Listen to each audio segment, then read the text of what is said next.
I must be at home because y'all been having me crying for 3 days.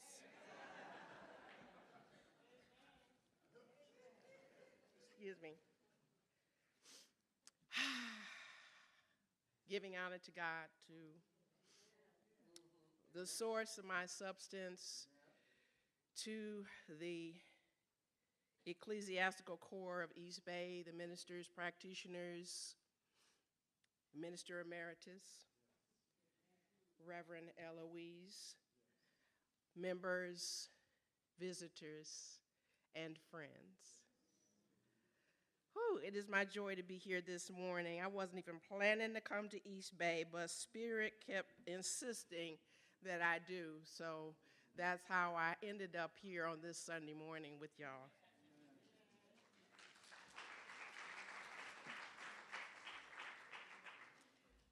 I'm just being real about it, because that's how I roll. Whew, we've come this far by faith. Didn't they say it? It don't matter how you think you've been persecuted or executed. It don't matter how you think you've been exiled or disrespected. We've come this far by faith. I'm not calling us cockroaches, but we've been living through some centuries regardless of folks who might have been trying to kill us. So that song must have something to it. We've come this far by faith. We've come this far through our own personal moments of war that we've been studying. We've come this far by studying how to have beefs with our brothers and sisters. We've been studying war when we had an attitude about our parents and our siblings. We've been studying war in our households. We've been studying war in our churches. We've been studying war in our choirs.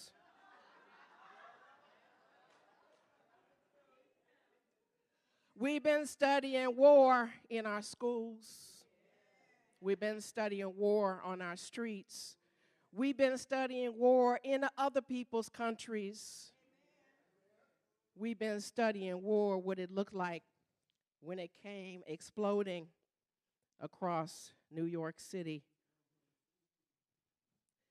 And I was scheduled to be on one of those planes and was not. And so what I know is that since I started practitioner training 2 days after that, that God had another direction for my life.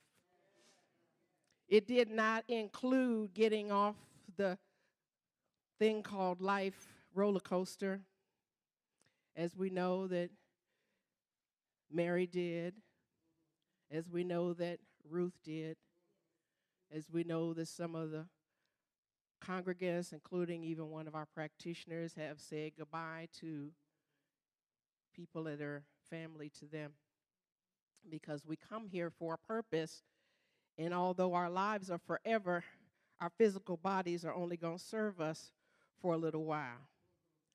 So while we're here, let's talk about what it means to deal with this exile thing and this war thing. We have these conflicts going on inside of us, and we like to say that we're having conflicts with other folk because we get to project all of our nonsense on other folks.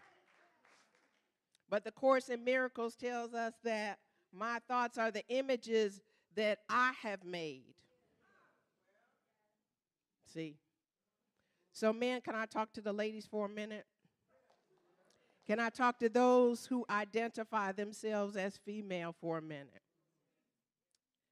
Because this is Women's History Month, and I'd like to use this month I usually like to use this month to embrace the divine feminine, and that's what I do particularly in my book, The Divine Work Play. In case you haven't heard about it, this is not a shameless plug. This is just a real plug.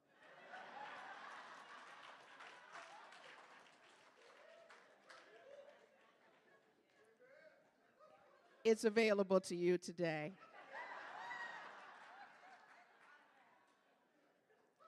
So when speaking about the divine feminine, I'm talking about Sophia. Some of you may be familiar with that name, Sophia.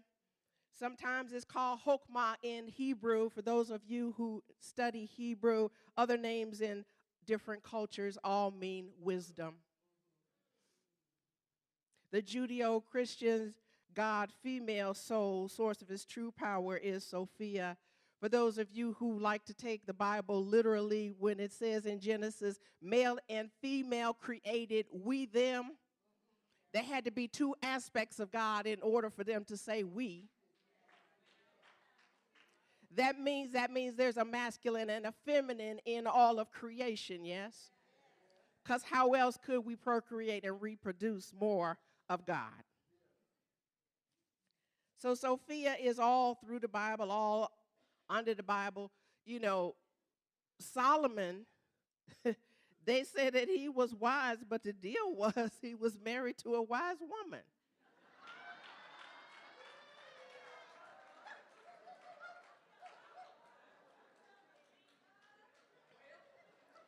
He was wise enough to do that, so we'll let him have that. So I want to talk to you about, you know, this whole exile thing, because, you know, we get to feeling alone sometimes. We get to thinking that we're an island. You know, we forget that we can go to our church members, or we can go to our practitioners, or we can go to our ministers when we're feeling alone. We forget that sometimes. I learned not to do that a while back. I learned that because when I couldn't get through to a relative, when I called a prayer line, somebody answered.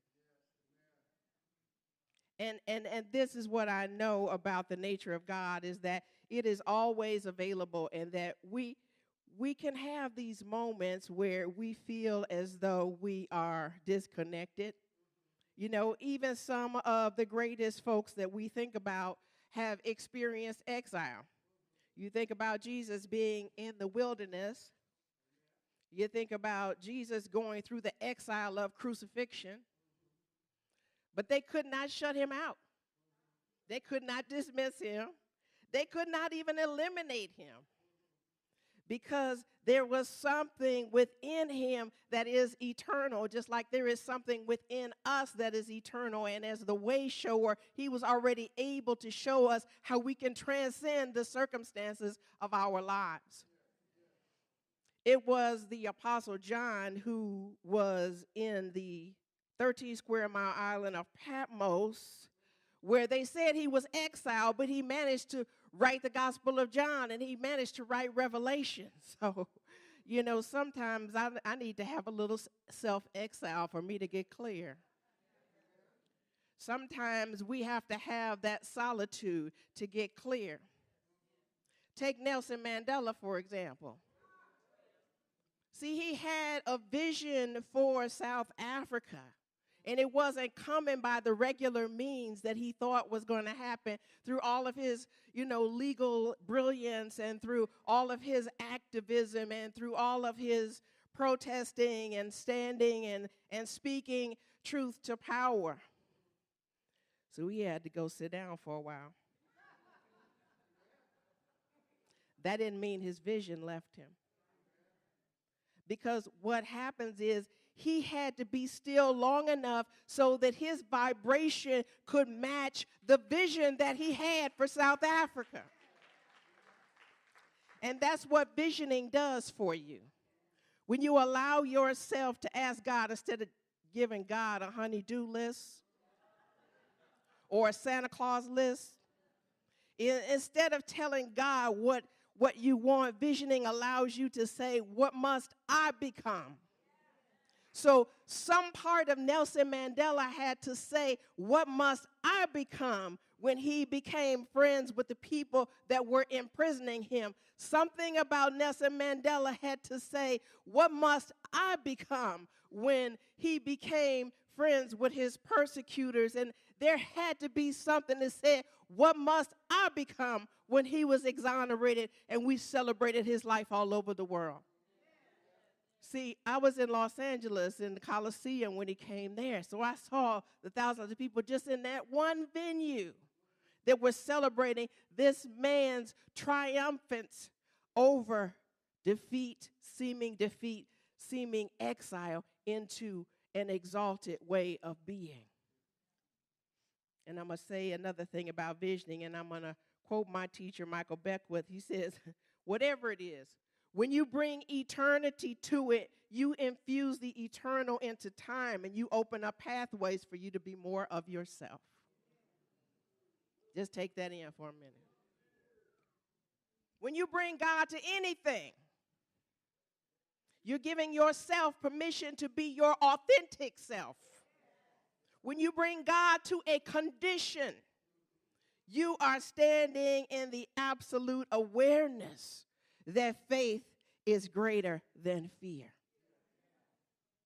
Even the exile of the Dalai Lama carried with it a realization for oneness in a greater way than he knew. He had to be kicked out of his homeland, Tibet.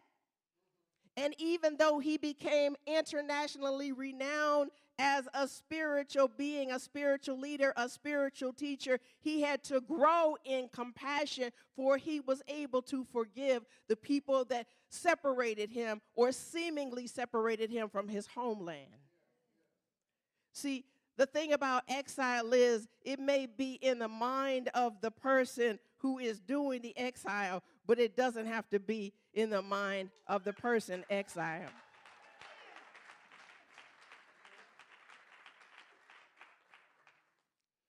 So when I allow myself to be in the divine flow, I'm able to both circulate and receive expansive good.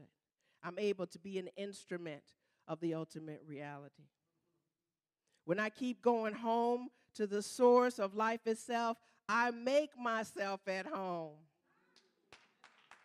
by becoming comfortable with my divine magnificence. See, I'm able to reclaim my place on the throne as the light of the world.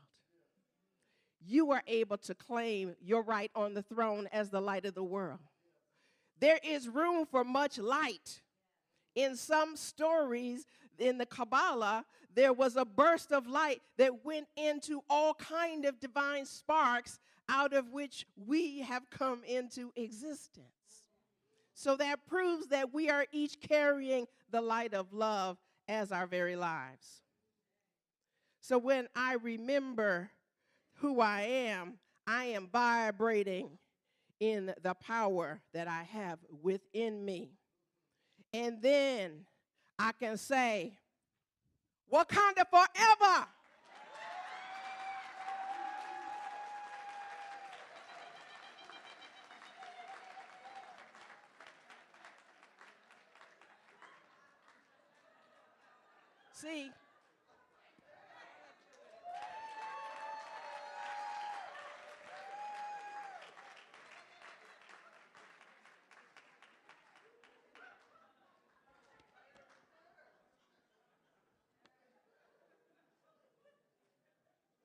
See, community is everything.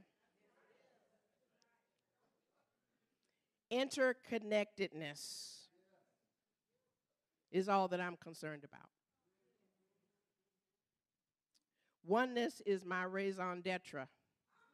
For those that don't speak French, it's my reason for being alive.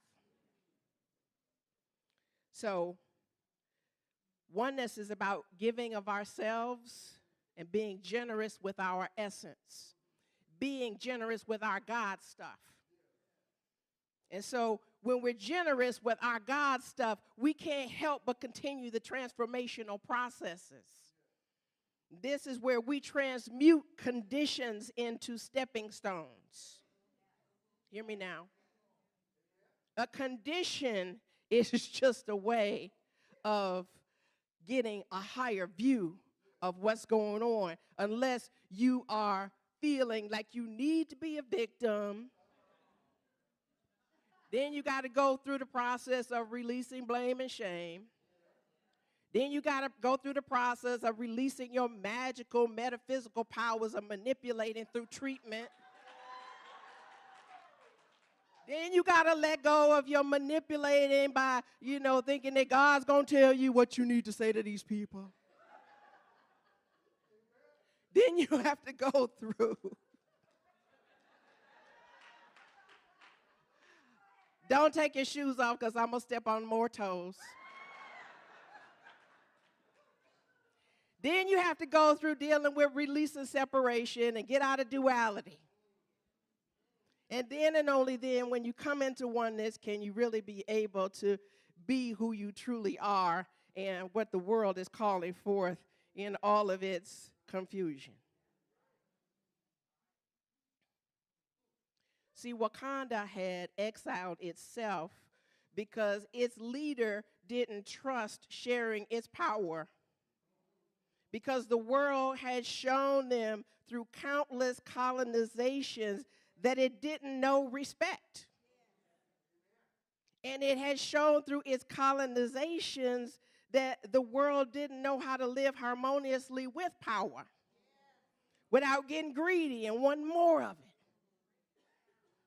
They didn't know how to wield their divine power without dismissing an aspect of their own community. Be with that. We're not community if we're dismissing an aspect of our community. That includes your church community. Hello. When you are dismissing an aspect of your community, not only are you keeping other people from being free, but you are keeping yourself from being free because it is an imprisoning thought that wants to limit anyone else's freedom.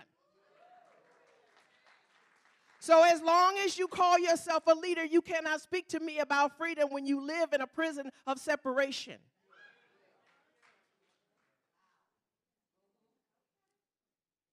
The people of Wakanda, they didn't want to invite appropriators.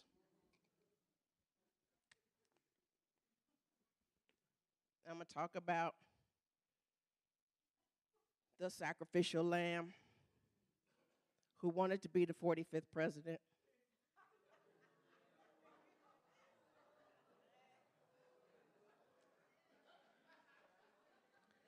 I'm a guest today, so I'm not putting nobody's nonprofit status in jeopardy.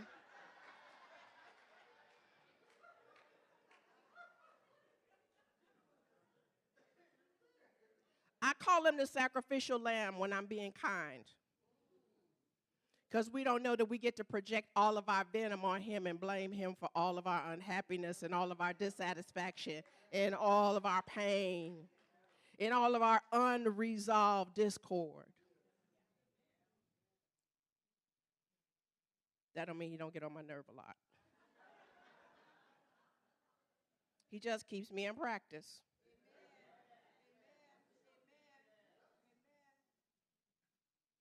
So, they didn't want people like Donald Trump using a revolutionary activist lyrics like he used the lyrics of the song Snake by Oscar Brown. Oscar Brown's lyrics in the song Snake was about trust and betrayal. And Donald Trump turned it around and used it as an instrument to disarm immigration. The very basis of the strength of these United States is immigration. The very fabric and fiber of these United States is immigration. I would venture to say that diversity of the United States is what makes it the greatest nation that is and will be.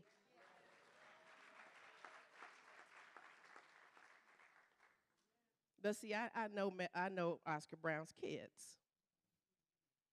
I know Maggie Brown. Maggie Brown has sang so many times in my church on Sunday. She knows me and I know her. So she's not about to sit down and let the poor sacrificial lamb appropriate her father's song. Ain't gonna happen. Because not only did she know that Trump would never give a black man credit for creativity when he could use it for his own self-serving purpose, but more importantly, anyone who stands in front of a crowd more than 2 times knows that you need to give credit to the originator of the thought. We're not talking about plagiarism and stealing. But I don't want to spend your time talking about light deflectors. I want to talk about light reflectors. I want to talk about how to understand, how to expand the light within us. See, A Course in Miracles tells us, my meaningless thoughts are showing me a meaningless world. We get caught up. So we've got to remain vigilant about our thoughts. If our thoughts are taking us to a place we don't want to be, then you need to call a practitioner. You need to call a minister. Well, if your consciousness is fortified, then and only then can you see meaning in a meaningless world. How do I do that, Reverend C? I don't know where to find a Bodhi tree. It don't have to be a Bodhi tree. There are a lot of redwoods around here. I went to the Redwood Park the last time I was here. Till it started to rain, but anyway. So all I could do when it started to rain was to savor those moments that I had. When you're in that energy of the trees, when you're in that energy of life blooming and burgeoning and expanding and rising, then you catch something in your soul that is part of its nurturing, that is necessary for the journey of the unfoldment of our souls. So, these moments are the moments when you can go to a deeper place and grasp a greater understanding about the nature of life itself.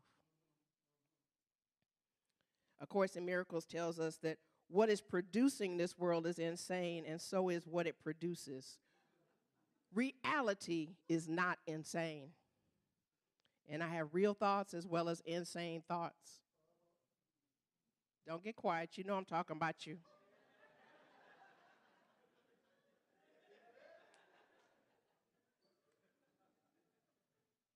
That's what Ernest Holmes meant when he said, know that you alone are the doorkeeper to the temple of the Holy Ghost. You are the gatekeeper.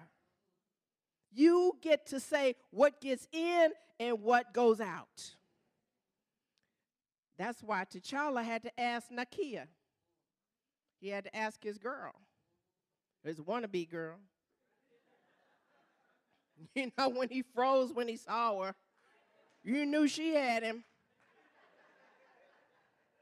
And even for the sister who takes a little bit longer to get clear, if it came down to oneness between oneness and her boo, sorry, boo, you got to go.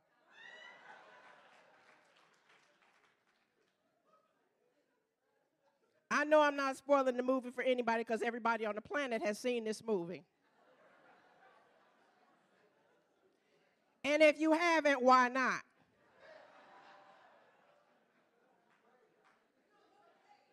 Don't you want to be edified?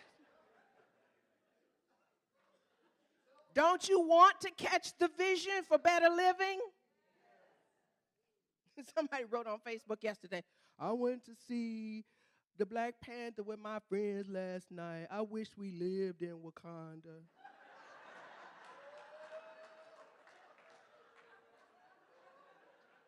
So I replied,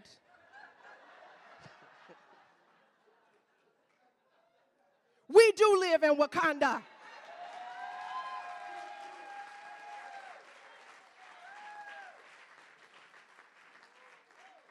And if you still don't get it, listen to my CD from East Bay tomorrow.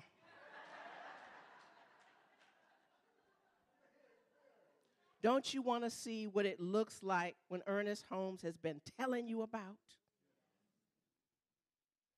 Don't you want to know that people shooting up schools, 30 mass shootings in a 45-day period, is not reality? Come on now. Ernest Holmes taught us to use treatment so we could exercise the law of elimination and obliteration of anything unlike God. It's got to go. It doesn't belong here. So if you want to ask out something, exile out your thoughts of separation. Exile those. Dismiss them. You do not need to emulate your old process. There is no human being that should ever have been dismissed. There is no being, human or otherwise, that should ever be shut out. If you have a crazy dog, you need to pray for the owner.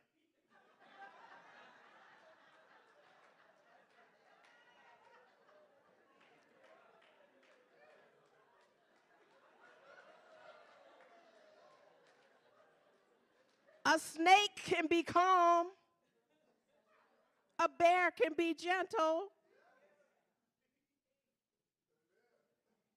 Look, only chaos rules a world that represents chaotic thinking, and chaos has no laws.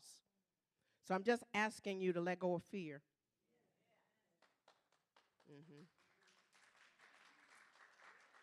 I know it sounds good and everything, but it can appear to be hard. But here's the cool part. Perfect love casts out all fear. Perfect love is God's love. Count on my workshop this afternoon to teach you how to deal with it. Get my book, Divine Workplay, 52 weeks of practicing the presence, and you will have tools to work with. You know, I'm talking about every week tools. Because you can't live in peace when your mind is at war. So what I want you to know is, even through all of the challenges that we have been through, we can always catch moments, glimpses of light. I've been getting a lot of insights on planes in the last year. And I've been doing a lot of traveling. And since I've been woke, I get even more insights when I'm in airplanes and airports. And since I was invited by right of consciousness into religious science in my life by way of Agape International Spiritual Center, I have become more awake than asleep. So this particular time, I was on a plane to San Diego. It was about a week after the Parkland shootings, and I looked out on the landscape of those 45 days of 2018, the 30 mass shootings, the political, for lack of a better word, leadership. I've marched, I've protested, I've boycotted, I've held vigil, I've known the truth, I've been depressed, I've been hurt, I've been embarrassed, I've been disappointed, I've been ashamed of the acts and the behavior of others, all the while wanting them to be who they must be before I even knew the term who they really are. So I'm intelligent enough to know that I don't know the solutions, but I'm enlightened enough to know who does. That's why I go into surrender. That's why I shut up and listen. That's why I close my eyes in order to see. So I was on this plane. It had been raining in Chicago, and I imagine doing similar kinds of things in the weather across the country. I believe I'd heard that the front came from the west, and I was headed towards the west, so it may have been some relationship to what I saw and experienced. It really doesn't matter what the effects were. So I requested a window seat, or my higher self had. And I happened to catch the shadow of my plane that I was riding in. And the shadow was on a cloud. Now let me break this down. You only see shadows when there is a contrast. The dark shadow had to be resting on something lighter in order for me to be able to see the shadow. Light has to be there, even if it's just a reflection of light. Then I started to think about how we usually think about clouds. Dark clouds, cloudy day. It's usually describing hopelessness, darkness. But being on the other side of the cloud,